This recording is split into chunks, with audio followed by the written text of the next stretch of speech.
Video ini merupakan lanjutan pembahasan kita yang kemarin. Adegan pertama dimulai dengan Jura, yang saat ini sedang berhadapan dengan Naruto. Kemarin, Naruto telah berhasil melukai Jura karena tubuh Jura dipenuhi oleh energi alam yang berasal dari Jubi. Dan secara kebetulan, Naruto menggunakan Rasengan dan cakranya, berasal dari energi alam atau Senjutsu. Senjutsu, sangat mempan terhadap tubuh Jubi akan tetapi, Jubi tentu takkan mempan dengan teknik ceramah no jutsu miliknya.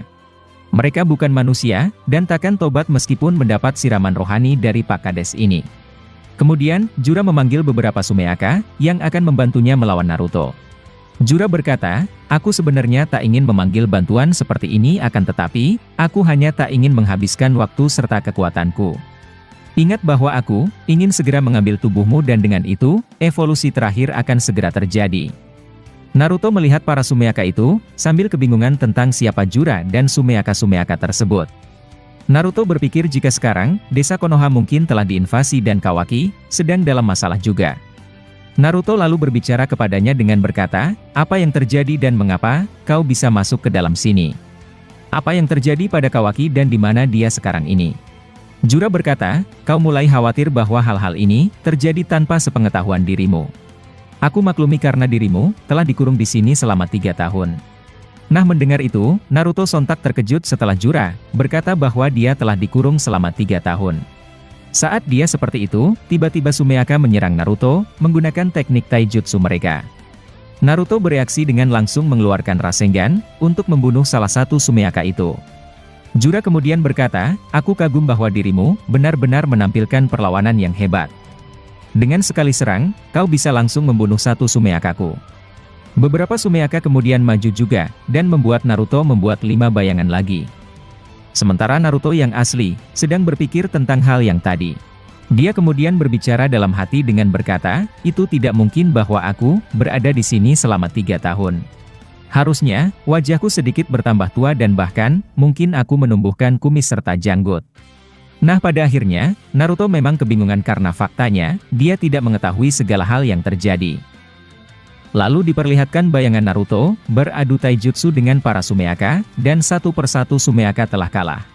Naruto dan Jura kemudian saling bertatapan, dan seperti ingin langsung saling bertarung. Adegan kemudian beralih kepada Himawari, yang berhasil menyerang Matsuri. Menggunakan kekuatan andalannya yakni Lock-on, Hima membuat cakra Matsuri terganggu. Matsuri kemudian merasa bahwa ada yang tak beres pada aliran cakranya. Lalu ketika Matsuri melihat ke tubuhnya, dia menyadari bahwa salah satu titik cakranya ternyata telah dihentikan atau diputus oleh Himawari.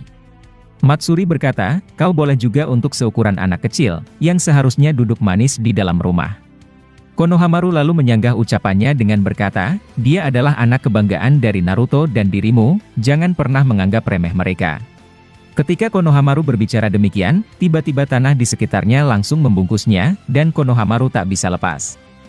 Tim Shikadai sontak berteriak memanggil namanya, dan mencoba untuk menyelamatkannya. Inojin menjatuhkan beberapa burung, untuk membuat Matsuri tak fokus. Namun, Matsuri memiliki mata Rinnegan dan mata itu, memiliki semacam perisai tak terlihat seperti yang digunakan oleh Nagato. Lalu perlahan tapi pasti, Konohamaru menjadi lemas karena ternyata, tanah itu menyerap cakranya. Dia kaget serta berusaha, untuk keluar dari tanah tersebut. Tapi untung saja, Himawari sangat cekatan karena dia, langsung menjukkan tanah tersebut dengan begitu keras. Meskipun Konohamaru merasakan efek serangan Hima, tapi paling tidak dia telah terselamatkan. Adegan lalu berpindah kepada Anbu Kirigakure. Saat ini, mereka telah ditahan atau disekap oleh Sai dan anggota Anbu lainnya. Pada 2 video yang kemarin, admin telah membahas momen ketegangan kedua desa, yang pasti akan terjadi ke depannya. Dan sekarang, kita harus membahas sedikit saja, lanjutan dari perseteruan para Anbu. Anbu Kiri kemudian berkata, kami takkan mentolerir apa yang kalian lakukan. Aku yakin bahwa sekarang, Mizukage dan Daimyo Negara Air, takkan setuju bahwa kalian, melindungi kriminal itu. Sai lalu menanggapi ucapannya dengan berkata, musuh kalian merupakan musuh kami juga. Akan tetapi, Boruto datang dengan sendiri ke sini, dan membantu kami melawan Kode. Tak ada satupun dari kami, yang bersekutu dengannya serta mencoba, menyuruhnya untuk membantu kami. Anbu Kiri lalu berkata lagi, kami tetap tak percaya dan kalian semua, telah mengancam keselamatan desa lainnya. Jika Boruto akan nampak seperti Madara di masa lalu, maka Konoha harus disalahkan penuh atas kerusakan yang dia buat. Kami takkan lupa bahwa para kriminal berbahaya, semuanya berasal dari desa Konoha. Konohamaru lalu merasa tanah itu telah lemah, dan dia langsung menghancurkannya. Konohamaru berteriak dengan berkata, "Aku adalah calon Hokage di desa ini dan diriku takkan mudah dikalahkan seperti ini." Dia kemudian menuju ke arah Matsuri, dan mereka saling menyerang menggunakan taijutsu. Sementara itu, mereka semua ikut mengeroyok Matsuri, termasuk seorang Himawari. Chocho berkata kepadanya bahwa dia belum terlalu mahir untuk pertarungan langsung. Karena beberapa kali ketika mereka berlatih, Hima masih lengah dan mudah untuk diserang balik. Untuk itu, Chocho menyuruhnya untuk berhati-hati karena Matsuri bukanlah manusia dan dia memiliki kekuatan jauh di atas mereka. Hima kemudian melompat dan ikut menyerang menggunakan taijutsu. Beberapa kali, dia dapat mendesak Matsuri dan bahkan, Matsuri nampak tak ingin dua kali terkena serangan Hima. Sementara itu, adegan berpindah dan memperlihatkan di tempat Kawaki, telah banyak kehancuran terjadi. Itu semua, pengaruh efek dari pertempuran besar antara tiga karakter utama yakni Borushiki, Mitsuki, dan Kawaki. Sedangkan Orochimaru dan para Anbu, hanya dapat mensupport mereka serta satu Anbu lainnya, telah tewas gegara terkena Rasengan dari Borushiki. Kawaki dan Mitsuki, terlihat kelelahan setelah pertarungan panjang tersebut. Borushiki kemudian berkata, "Sepertinya, pertarungan kita takkan lama lagi. Karena aku mengindikasikan, bahwa anak ini akan segera sadar." Kawaki lalu berkata, "Meskipun begitu, kau juga tetap takkan bisa bangkit kembali." Nah Mitsuki yang ada di situ, tidak terlalu mendengar perkataan dari Kawaki. Tapi, Mitsuki pada akhirnya seperti mulai menyadari beberapa hal. Kemudian, Borushiki ingin memperingatkan Mitsuki dan Kawaki jika Boruto, merupakan penyelamat dari desa ini. Momo berkata, "Kalian hanyalah beban bagi anak ini karena faktanya, Borutolah yang menyelamatkan desa ketika kode muncul. Sedangkan kalian, sama seperti Hokage kalian yang hanya duduk diam, sambil menghisap sebatang rokok. Kalianlah yang sampah, serta manusia yang tak berguna untuk hidup. Aku akan memaafkan kalian akan tetapi, jangan sentuh Boruto karena jika dia mati, aku juga akan mati. Kau ular putih si bocah sialan, sekali lagi kau mendekat, kau takkan lagi melihat dunia ini." Mendengar itu, Mitsuki tampak sedikit gemetaran, karena aura Momoshiki benar-benar berbeda dibandingkan Boruto sendiri. Mitsuki pernah merasakan ini sebelumnya, ketika bersama Boruto asli saat Momo-chan muncul. Sementara Kawaki, tak gentar meskipun mendapat ancaman dari seorang Momo-chan.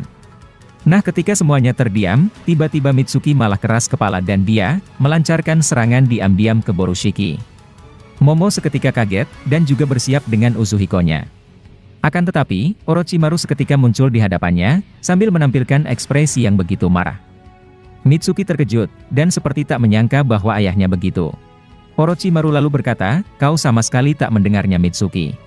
Orochimaru kemudian melilit Mitsuki, sambil memindahkannya ke pohon yang lain. Lalu kemudian, adegan berpindah kepada Naruto di dimensi Daikokuten. Jura berkata, "Entah mengapa, aku ingin mendapatkan tubuhmu. Itu seperti tanpa sebuah alasan jelas akan tetapi, sepertinya kau benar-benar istimewa." Lalu berikutnya, Naruto tiba-tiba terhempas jauh dari situ. Ternyata, limbo atau bayangan tak terlihat Jura, berhasil memukul Naruto. Saat Naruto terkapar, Sumeaka Jura menangkapnya dan perlahan, mulai menyerap cakra Naruto. Naruto kemudian panik, serta sadar bahwa cakranya telah diserap. Namun seketika saja, Yonbi atau biju ekor 4, tiba-tiba berbicara ke Naruto dari dalam dirinya. Dia berkata, "Aku akan membantumu Naruto."